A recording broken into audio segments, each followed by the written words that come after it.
Good afternoon, everybody, and welcome to the Natural Areas Association webinar on the Recovering America's Wildlife Act. My name is Sarah Piers, and I am your host for the webinar. I'm the program assistant at the Natural Areas Association.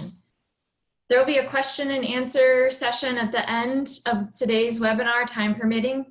Please go ahead and use the chat function in Zoom to type in your questions during the presentation. You can test the chat function now by typing in what motivated you to join the webinar today, what you're hoping to learn about the Act and the wildlife crisis. I'll say a little bit about the Natural Areas Association, highlight some of our upcoming events, and then hand the webinar over to Naomi Edelson, our guest from the National Wildlife Federation today. So the Natural Areas Association is the national organization. Natural Areas Association is the national organization that connects, supports, educates, and advocates for the national community of natural areas professionals.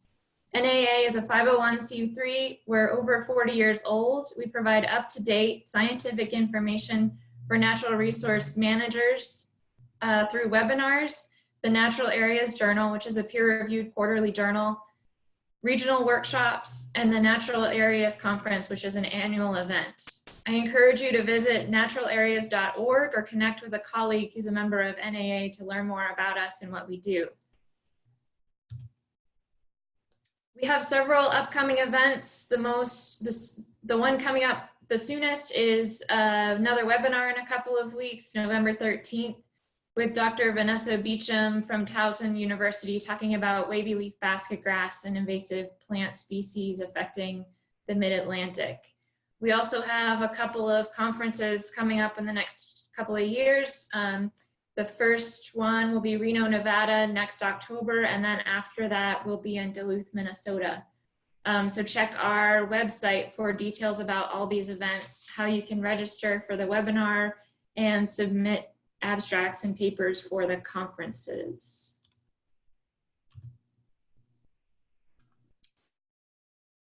And with that, I will introduce our speaker. Naomi Edelson is the Senior Director for Wildlife Partnerships at the National Wildlife Federation, and she's here to share up-to-date information about the Recovering America's Wildlife Act, currently under consideration in the U.S. House of Representatives. Naomi, I'm going to stop sharing my slides and you can go ahead and take over and share your slides. Now can you see it? That looks great. Go ahead. Okay, thank you all very much for joining me and the Natural Areas Association today. I'm very, very happy to share with you the really important Recovering America's Wildlife Act. We at National Wildlife Federation have said this is our most significant piece of legislation we're working on, and really, if we're successful, which we hope will be true, especially with your help, that it will be a once-in-a-generation victory for conservation. And so we see this as a huge, huge opportunity for many, many ways, and I'm very, very pleased to share. We're going to talk about why we need this funding, what the money can be used for Recovering America's Wildlife Act, and what does the campaign look like, and how you personally as an organization can be involved. And we're actually going to end with some ways for you to help right here on the webinar, which we've never done. So this is a great experiment. So thank you for trying it out with me. So Recovering America's Wildlife Act is a conservation funding bill specifically aimed at providing proactive conservation funding to prevent wildlife from becoming endangered.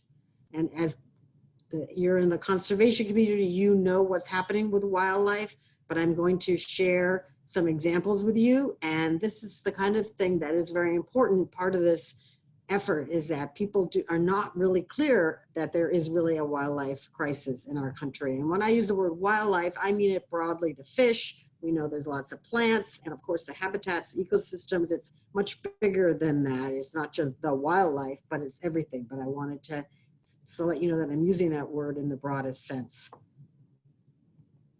The monarchs, as we know, or let me just go back for 1 second. So Recovering America's Wildlife Act is a bill that will direct $1.4 billion back to states territories, and tribes. And it's aimed again at preventing wildlife from becoming endangered.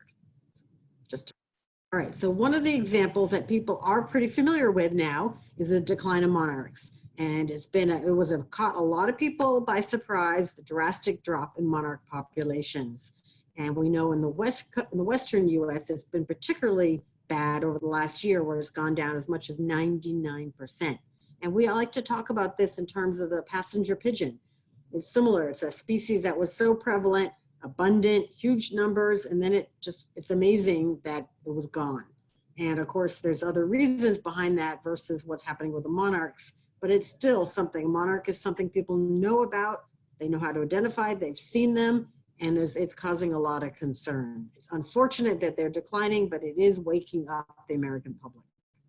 But we know it's much more than monarchs. We've in fact identified that there are at least a third of species at risk of extinction. And the state wildlife agencies, through their state wildlife action plans, have identified at least 12,000 that are in need of conservation attention. And of those, 1,600 are already listed under the Endangered Species Act. Carner blue butterfly is one of the species I'm sure many of you are familiar with. A most recent study just came out in Science that talked about 3 billion birds. Now, these are common birds, where I'm showing a cerulean warbler, which actually is not super common in terms of people seeing it, but the cerulean warbler has declined by 74% since 1970. But of these 3 billion birds, it's all kinds of species, almost all kinds of species all across the country. The meadowlark, which is another species that people are fairly familiar with, is one of the stars of the decline. It's not a good thing to be a star in this case, but it's something that has really been, again, a relatively common species that has taken a nosedive. And the National Wildlife Federation, to try to portray this and elevate the wildlife crisis, working with the Wildlife Society and the American Fisheries Society, has a report which talks about this. Came out in March 2018. There's a copy here. You can see it there. And we have copies of that available on our website. I'm happy to send people hard copies too. So we recognize that because of this, that it really is time for the nation to invest in things, as we say, in an upstream solution way, that there's real problems with species heading towards becoming endangered. And I think, as many of you know, there's already a lot of issues around the Endangered Species Act, where there's people trying to gut it right now because they say it, gets in the way of business, it gets in the way of, economies and all kinds of things that the enemies of the ESA might say. And so the thing that we are trying to do is we definitely want to recover those species, and we'll talk about that, but that are already listed, but it's to do this, again, this upstream solution, take preventative action, like equating it with being in the emergency room. If you have a common cold, you want to treat it now rather than waiting until it becomes pneumonia and you're in the emergency room with much less ability to actually recover. It costs more, and you don't want to be in that hospital. It's not good for your family and friends and everybody. So the idea is to do something much earlier. Probably, as many of you know, there are every state since 2000, when there was first money, a little bit of money provided through the State Wildlife Grants Program to state wildlife agencies for this goal of preventing wildlife from becoming endangered. Congress, along with that money, mandated that every state put together a blueprint for their state. What are the species in trouble? What are their habitats? What are the threats? And importantly, what are the actions needed to help them, prevent them from becoming endangered? And it's through that process that states have identified these 12,000 species of what they call of greatest conservation need. Some of them are, frankly, species people just don't know anything about, hardly anything, which is a lot of different species, especially when you get into the invertebrates and such. So, as I mentioned, with this current funding that Congress has provided, it's only about $70 million.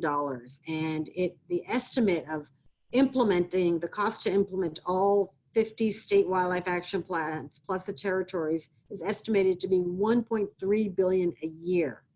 And we know, as many of you I'm sure do, that the state level funding is very minimal for this purpose. Most of the agencies are funded primarily through hunters and anglers, and that funding has focused on game species and not on many of the other species.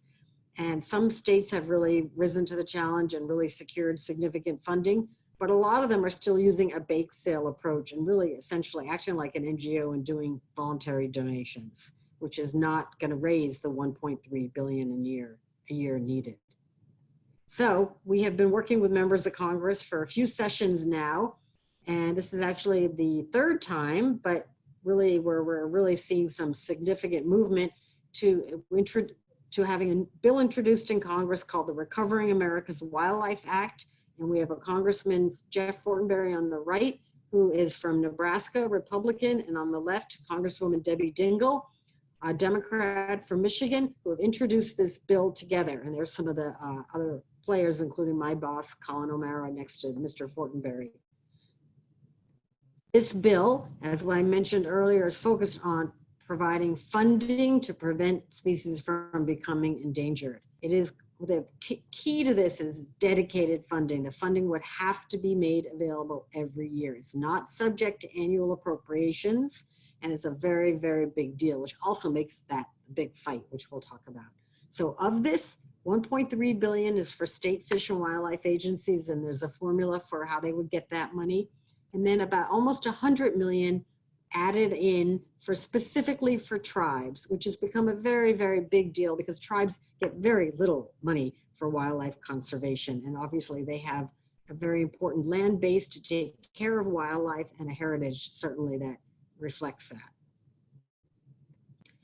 The tribal title specifically talks about, let me just say this, the importance of the tribes is again that they have on their own properties, on their own lands, at least 525 federally listed species, and they manage more than 140 million acres. They really are playing a leadership role in Recovering America's Wildlife Act already.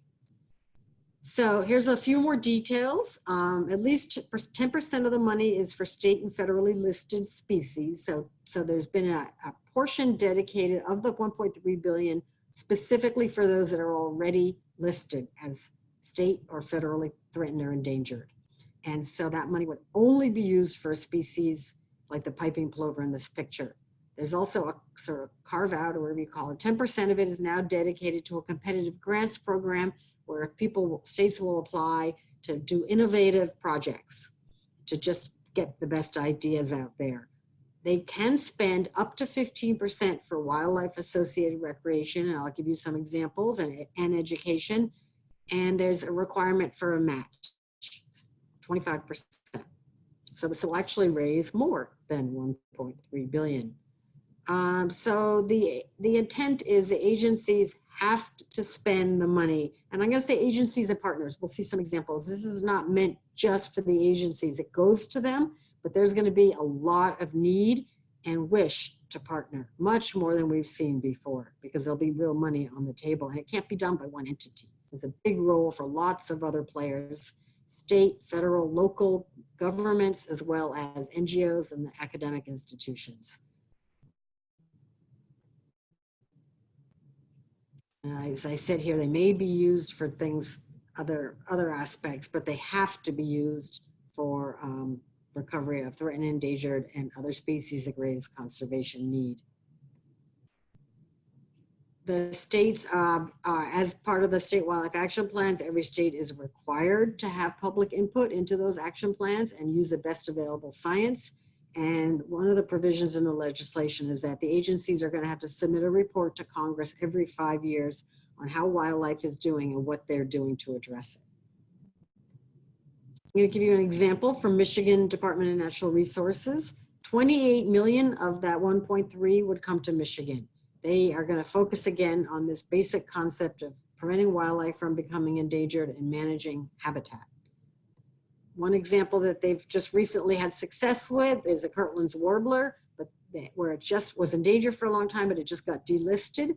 And they're going to continue to work on creating and restoring jack pine habitat and incorporating that management into jack pine barrens, which will obviously help a lot of other wildlife and they will be monitoring the Kirtland warbler. Another example is this beautiful species here, and they're going to be working on restoration of the peatland, the fen, protecting its hydrology and controlling invasive species, which we know obviously is a huge issue. But looking at the idea of funding propagation, which we know has been done with a lot of Carner blue butterfly in New Hampshire and other states.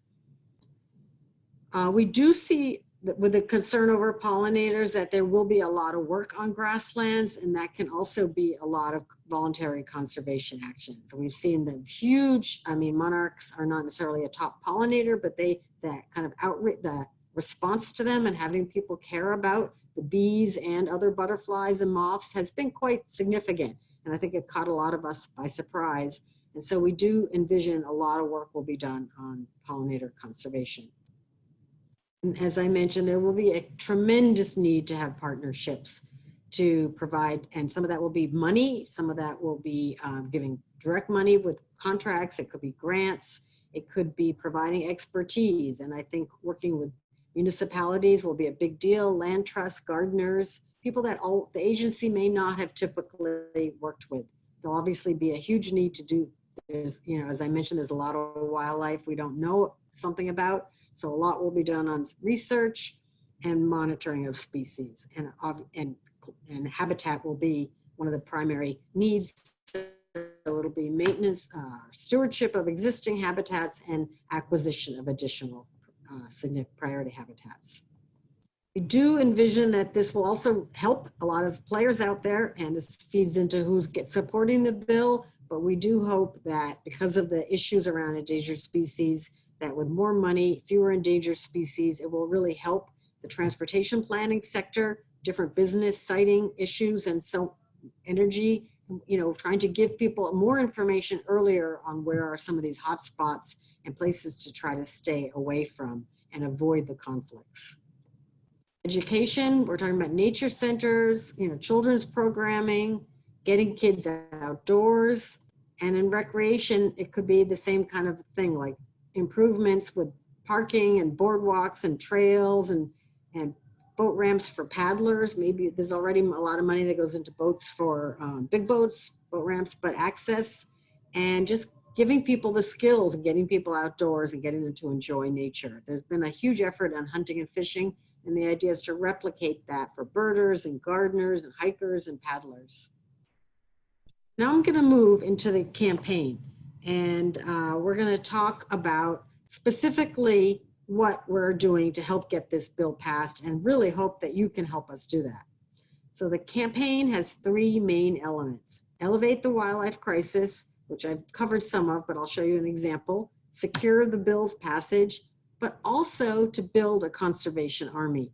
We know there's a lot of issues for conservation, and we really see that as this bill will help us bring together a lot of players and help us overall in the conservation community. And I'll talk a little bit about that. The first one is an example of elevating the wildlife crisis.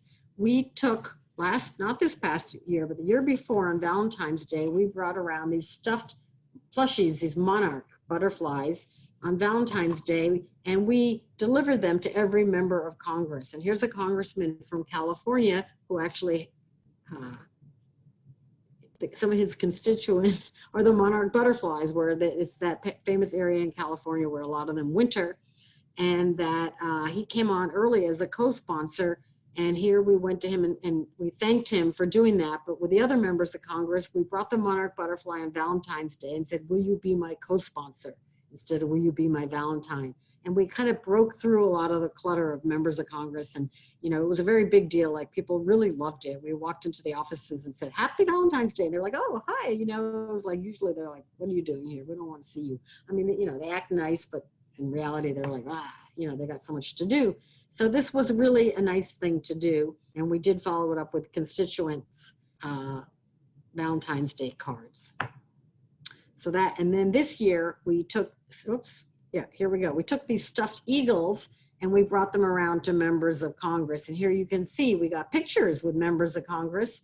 And here's Chairman Grijalva of the Natural Resources Committee. And we talked about the success story of the eagle and how it took an investment and a concerted effort over decades to restore a once endangered species.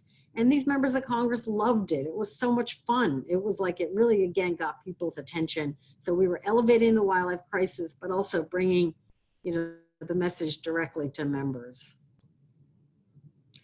So our House plan, which is where we have the bill introduced so far, is to do a major co-sponsor drive, and we're going to talk about that in a minute. We're really focusing on keeping it strongly bipartisan. We do have both Republicans and Democrats, but we know we need to get a lot, even more Republicans. It takes sometimes 3 times the effort to get a Republican as it might a Democrat because of the spending issues. The bill was introduced in this summer in July. And we had a hearing just a couple weeks ago, and that's one of the first key steps. And then the next step will be a committee vote, and we'll hear today, this afternoon, if we're hoping to have it either in November or December, so by the end of this year. And then after you get it out of committee, it'll go to the whole floor where all the members of Congress will vote on it. So everyone can help by getting their member of Congress aware of the bill. We do have, again, like strong support. We have 100, even in that short time frame, we have 146 members of Congress already on the bill. It's about 1/3 Republican and 2/3 Democrat, which reflects the current makeup of the House. And so we're very pleased. We just got, we're actually at 147. I learned of one more today. So we're going to talk about you seeing if your member of Congress is on the bill in a minute. Our goal is to have 175 by the end of December. So we are doing good. We want to keep going, but we are doing very well. Again, with every member, we want any member on the bill, but we are putting extra attention on getting Republicans to, again, maintain the bipartisan nature of the bill.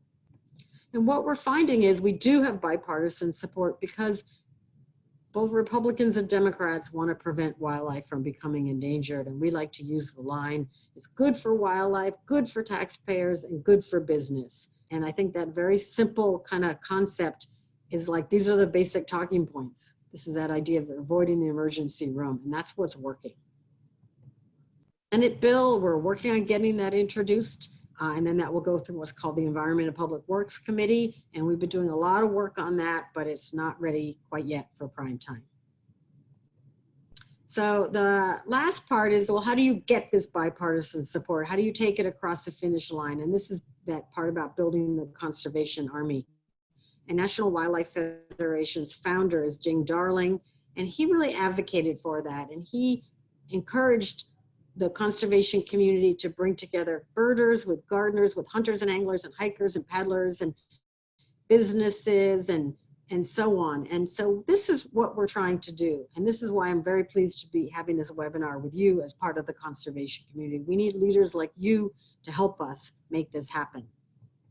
We have a sign-on letter which reflects this. We have more than 1,000 organizations and businesses that have signed on. You can see the Natural Areas Association is one of them.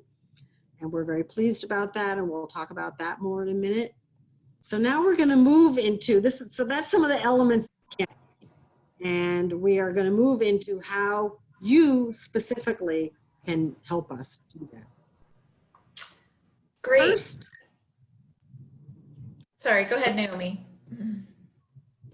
well, the first thing that you can do, I'm just going to, and then we'll move into a poll in a second, is contact, obviously, to get a co-sponsor, people have to, members of Congress need to hear from their constituents. And that's you as a voter. But we need you to contact members of Congress. But it's not just you. You can obviously contact your own member, but we want to encourage you to get your family to do this, get your friends to do it, and your colleagues. And we're show you a very easy way to get them involved.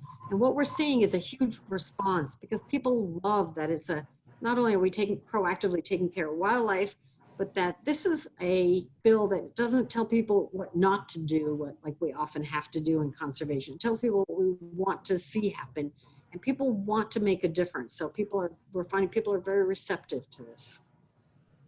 So the first way you can do that is to take action alert. So I'm gonna turn it back over to Sarah to take the poll on this now.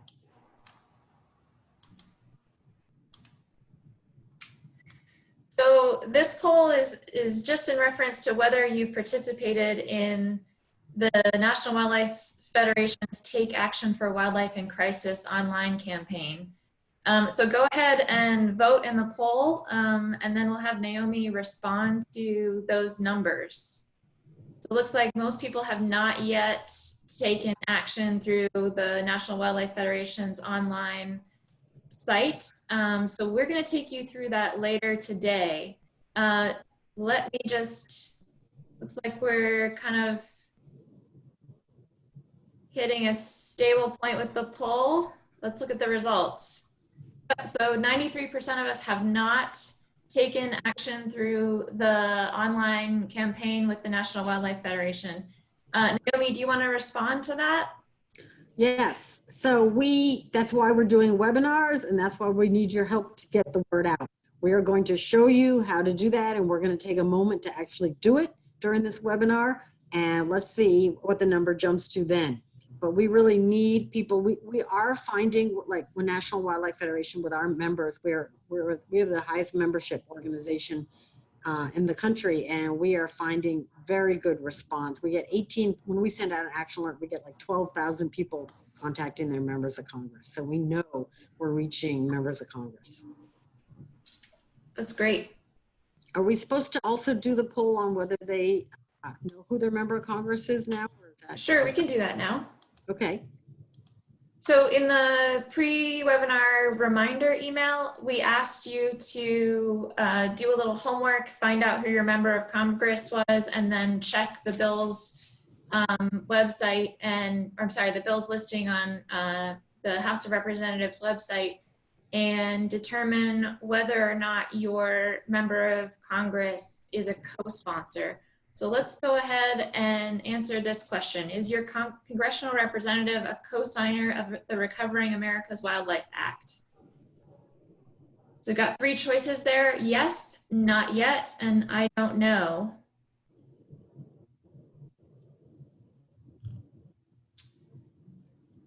Still have some more people voting.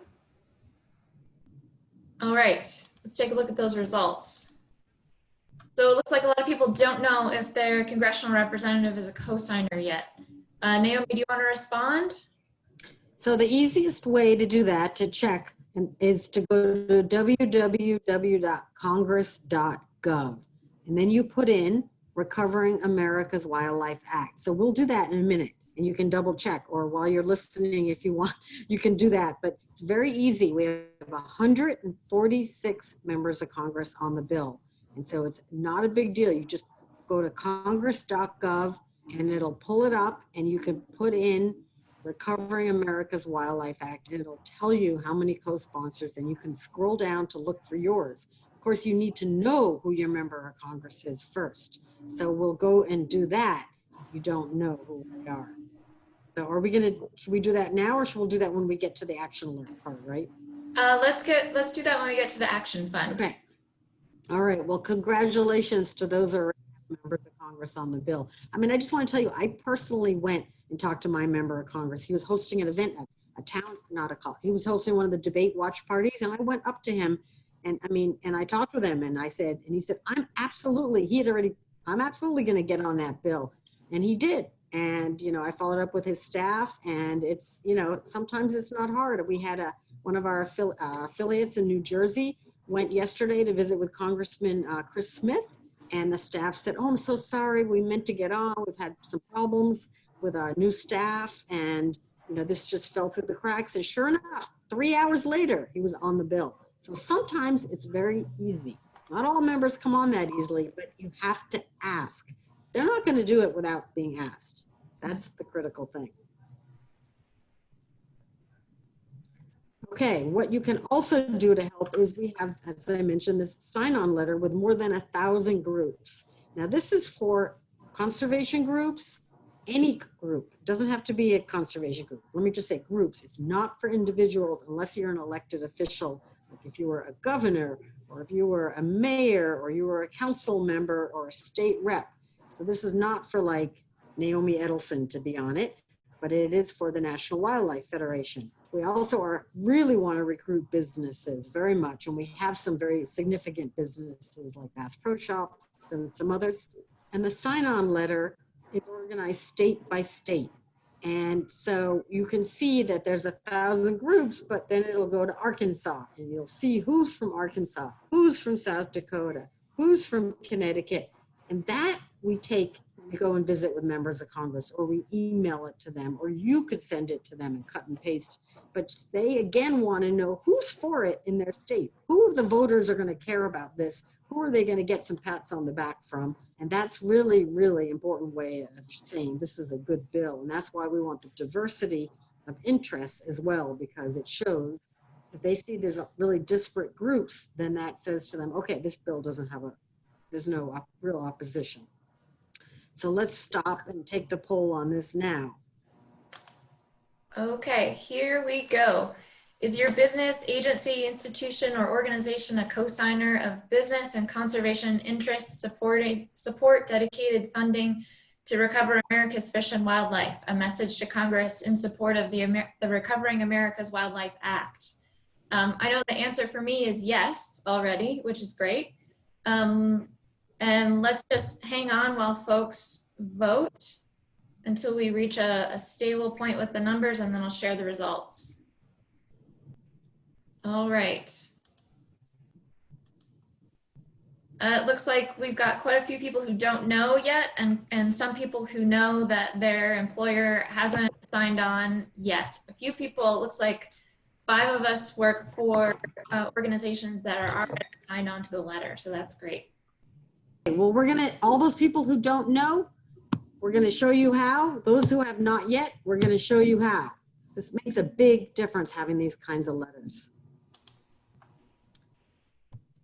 Okay, and the last thing that you can do to help is talk it up. We need this shared with social media. The hashtag is Recover Wildlife. And we're going to again show you how you can do this and make it very easy for you to share. Very, very easy.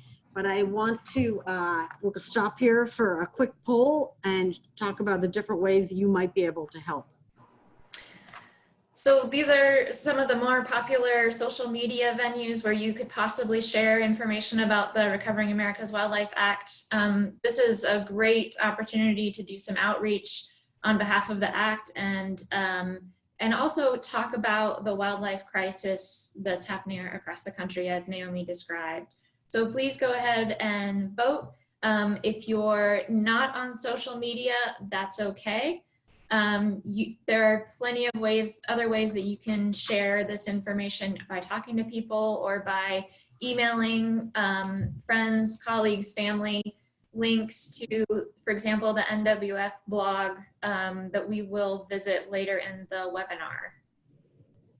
It looks like some folks are still voting, so I'm going to leave it open for just a few seconds longer so we can register everybody who wants to participate. All right, let's look at the results. Looks like a lot of people are interested in sharing via Facebook and Instagram. The NWF also has some Twitter posts that you could retweet. And then of course there's LinkedIn, the professional network. It looks like some people, one person has looked at the blog post potentially and is willing to share that. There are 4 people who are going to share on other social media outlets. And then there are some folks who are still making up their minds on which might be the appropriate venue. So Naomi, go ahead and comment on that if you will. Well, I think this is actually very, very helpful. Can I take a picture of this? Sure. Does it come back to me? I want to share this with our digital team because I think what I'm seeing is that Facebook is the best way to do that. And we do get a lot of traction on our social media pages. And I think that it is a very important, easy way to share information. So NWF, here we go. Let me just take a picture. NWF does use social media a lot. No, that's we have much more than our membership than our actual members are on using that. So, and we reach a lot of different audiences. So I think that would be a great way, but we are routinely doing blogs, as Sarah said, and we'll show you one. And we use Twitter primarily to do thank members of Congress who have co-sponsored the bill. We do a lot of shout outs because they follow social media intensely, and we really want to be doing that, thanking them. And so we use that, again, hashtag recover wildlife, but we do spend quite a bit of effort doing that. And we also use we also engage in Facebook ads, trying to reach people who are in those districts and getting them to take action for their member of Congress. So we spend money directly on reaching target members of Congress. Here's an example of, like I was saying, of the thank you that Tennessee Wildlife Federation, I think I didn't mention, but we have, as many of you know, probably we have affiliates in almost every state, and Tennessee Wildlife Federation is one, and they put out a thank you to these 4 members of Congress, and thank you for bringing 18 million a year to Tennessee. Very simple, but nice. So the last thing that you can do, and then we'll walk through doing it, is you can add your name. If you want to be up to date on what's happening, and I'm not flooding people with emails. These are emails are going out to organizations and individuals, telling them what's happening with the bill and what's happening that specific moment and what people can do to help.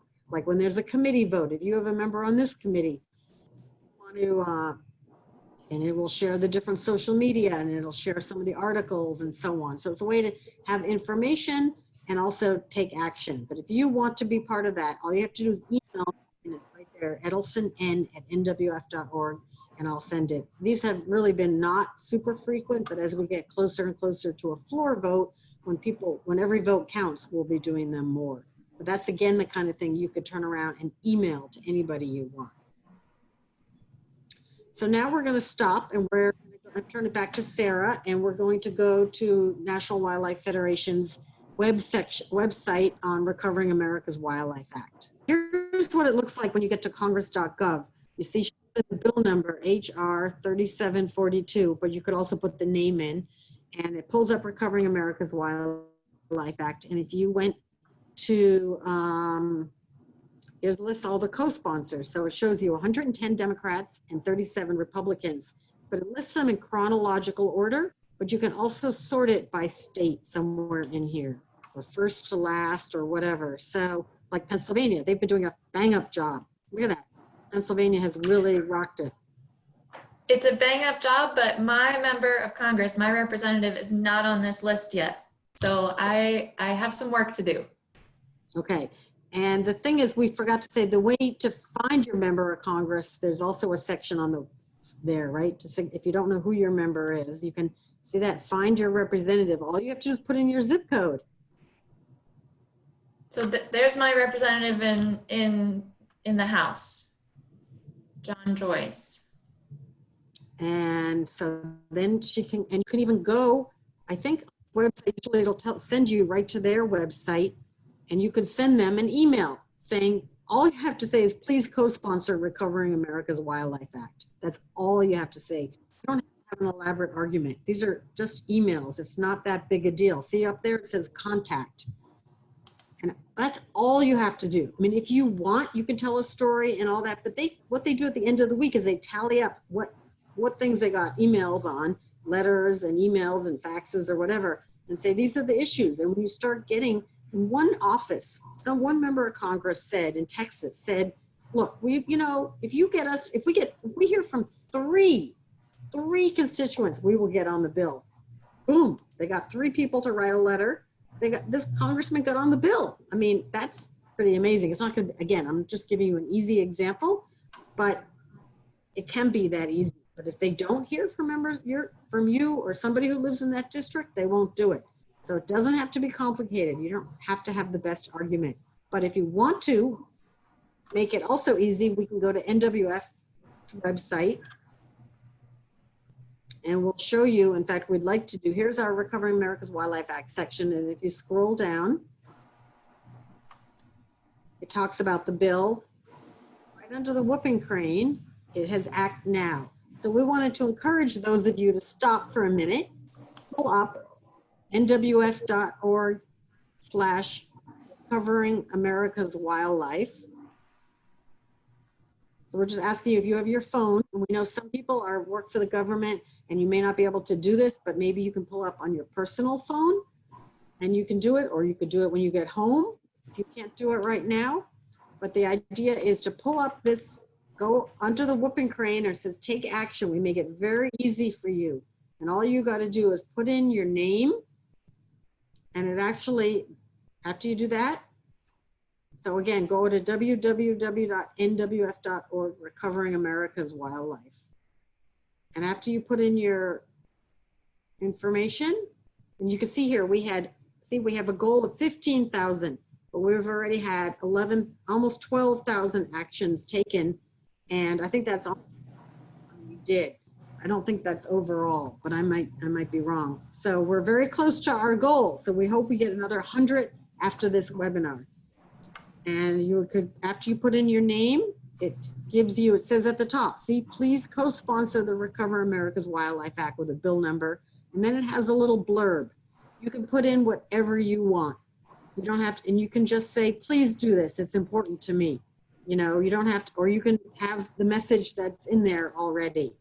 But I would just urge you to keep the top line the same, but put in whatever you want. You can talk about a species, about a piece of land. You can talk about anything, but all you have to do is, you know, please co-sponsor this bill. And then when you scroll down a little bit, you just hit submit, and it sends it to your member of Congress for you. And then it asks you for money. You know, we are a conservation NGO. So if you want, you can give money. If you don't want, just do what, you don't have to. Just do, you know, take the action. That's what we really want. And I think that the whole point is to get this flood of emails in. And you can send a link to this site to your friends and family and colleagues so that they will take action. And if you already have a co-sponsor, a member of Congress who's already co-sponsored, you can just change it to say thank you. That means a lot. So if you have if you have to find your member of Congress, know them, see if they've co-sponsored. If they've co-sponsored, use that action alert or contact them right on their webpage and say thank you. Reinforcing it moves them up the ladder of wanting to fight for this bill when it happens. They might say to one of their like neighbors, hey, I got all these emails on this bill. Have you heard of this bill? Or they might go to Speaker Pelosi or, you know, the majority, you know, leader on the Republican side, Kevin McCarthy, and say, hey, this is a bill I'm hearing a lot about. We should make sure we do this. We have to create that to happen. It doesn't just happen organically. We have to create that excitement and noise and surround sound.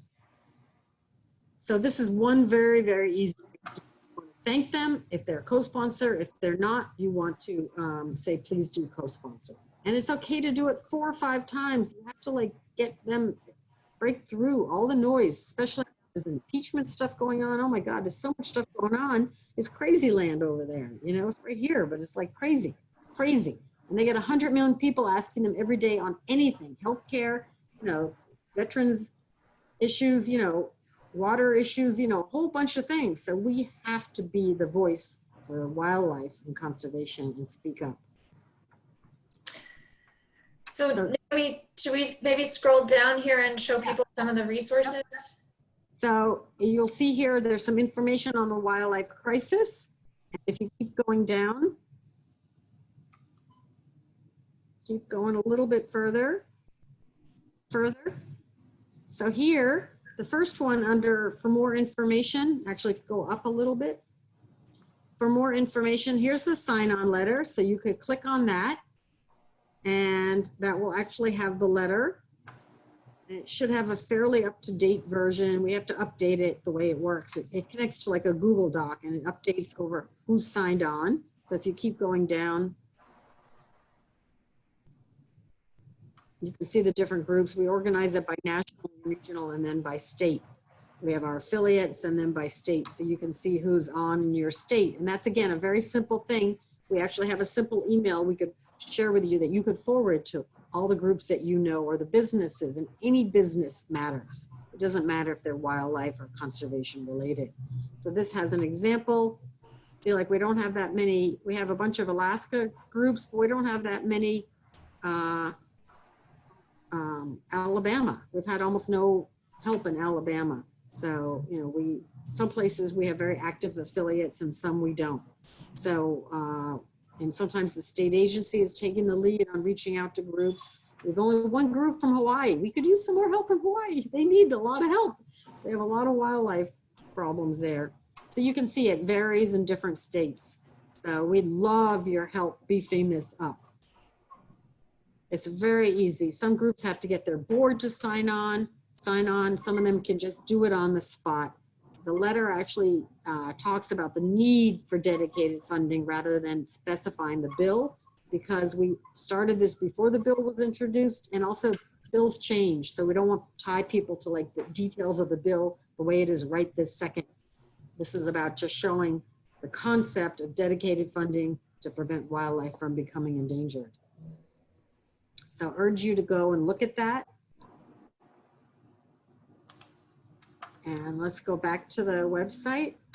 And then there's other information here, state by state breakdown of dedicated funding. This shows what state your state will get, which is, I know, a big deal for a lot of people. And it also shows how much they would have to raise for a match. But you can see here, Alabama would get 17. And if they used state wildlife grants, they only get less than $1 million. So that's a 17 million increase.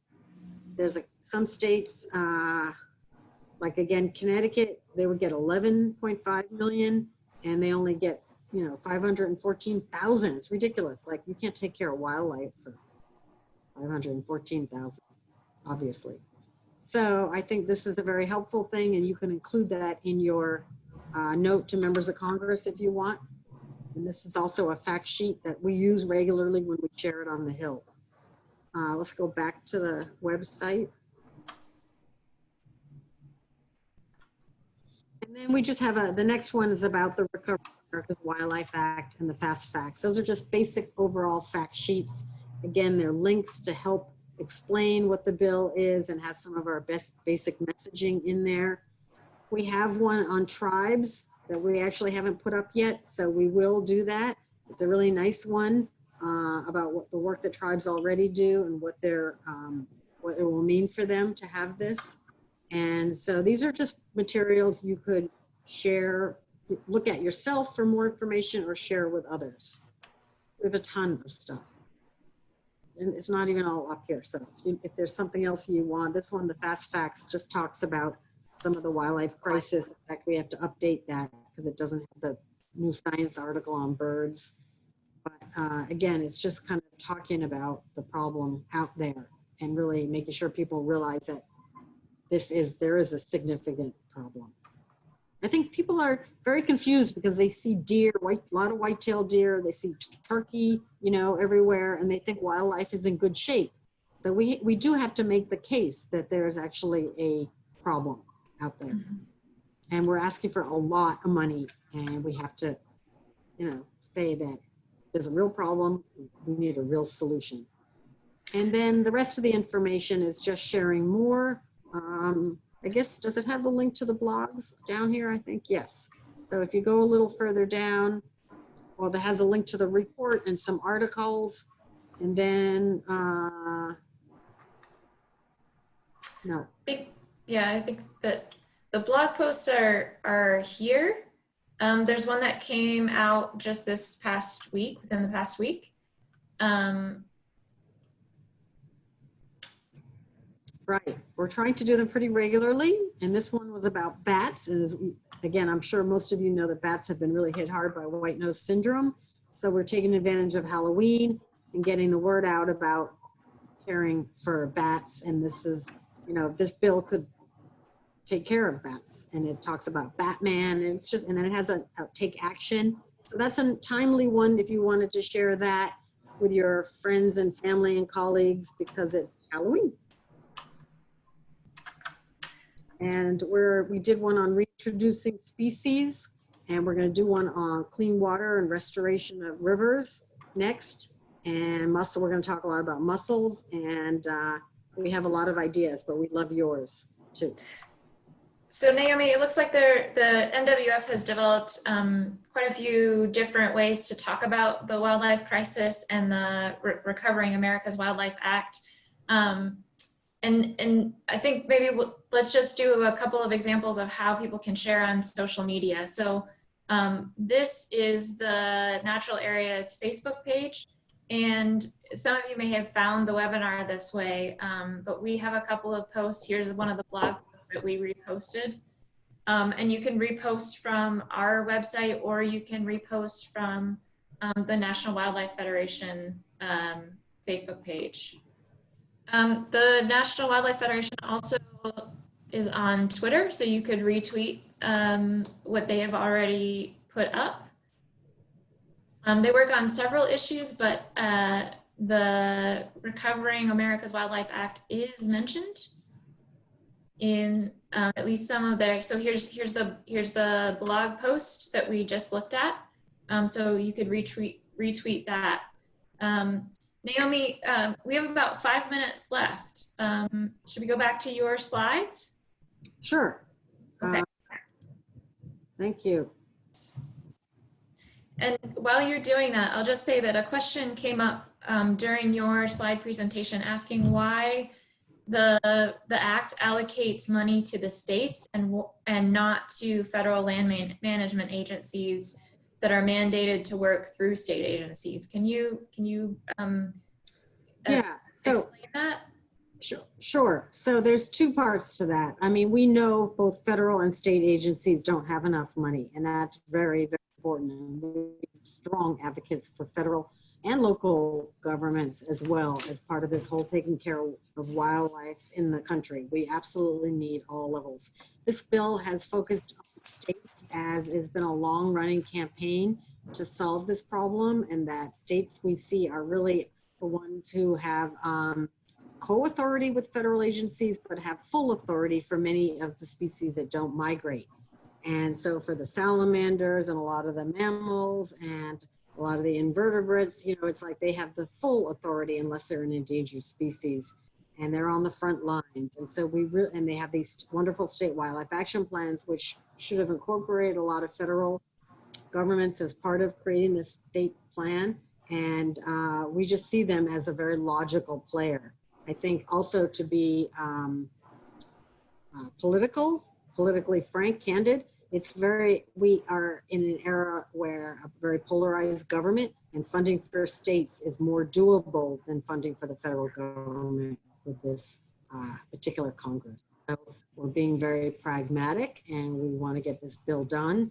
And part of the idea of incorporating more money for species that are already endangered is to help recognize that that needs to be done, and that's not happening enough at the federal level. So having states be more of a strong partner to help the federal government with that is a piece of this.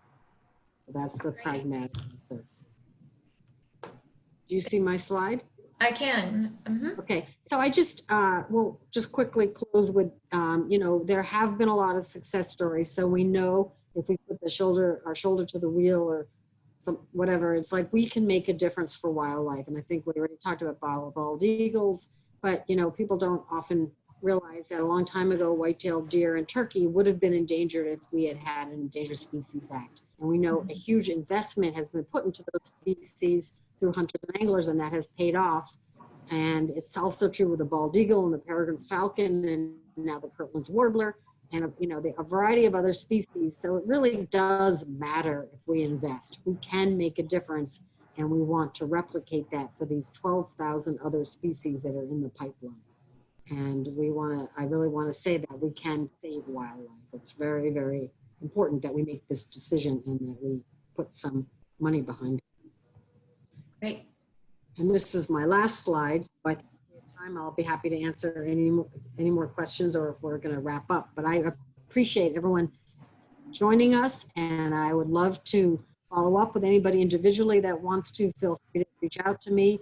And I really, really appreciate the Natural Areas Association for hosting this and for promoting it during the conference that you just had in Pittsburgh. Thank you. Sure, we're glad to partner with the National Wildlife Federation to support this act. It's important to our members and the work that they do as well. You know, that funding increase and having secure funding is it's a perennial issue, and to be able to have legislation that puts it in place would be really great. So we appreciate your time, Naomi, and bringing this message to us. Thanks to everyone who joined us for the webinar. Thanks for participating in the poll. That was a little bit of an experimental, a little bit of an experiment for us, and I think it went pretty well. Thank you as well if you have or are planning to contact your member in the House of Representatives and the Senate eventually when the bill comes into the Senate. And thank you for sharing information about this act and continuing to build support for it. So with that, I'll close the webinar. Thank you again, Naomi, for sharing great information with us. Great. Have a good day, everybody.